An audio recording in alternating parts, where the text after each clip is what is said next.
Untuk Rasulullah itu ada dua, kirimkan salam dan kirimkan sholawat.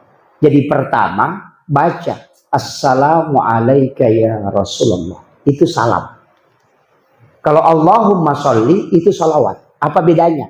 Salam itu mengkoneksikan, sedangkan sholawat itu untuk syafaat. Makanya jalur tercepat untuk mimpi ketemu Rasulullah itu salam.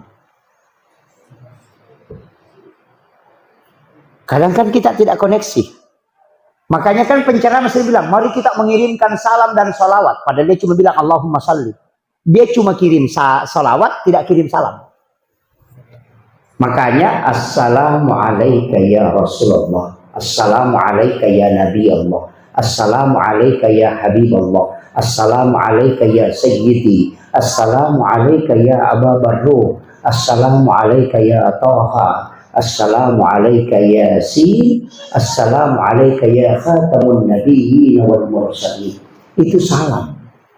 Setiap mau tidur kirimkan salam kepada Rasulullah, karena Nabi langsung menjawabnya. Setelah itu minta dia datang dalam mimpi kita. Minta, ya Rasul, aku mohon kepadamu, aku rindu melihat wajahmu ya Rasul. Undang Rasulullah setiap malam selama 40 malam. Rasulullah mencintai umatnya. Yang tidak pernah dia lihat, dia rindukan. Maka orang yang dirindukan ketika memanggil pasti dia akan datang. Maka jangan pernah menyalahkan Rasulullah ketika tidak bisa melihat dalam mimpi, karena mungkin kita tidak pernah mengundangnya sebelum tidur.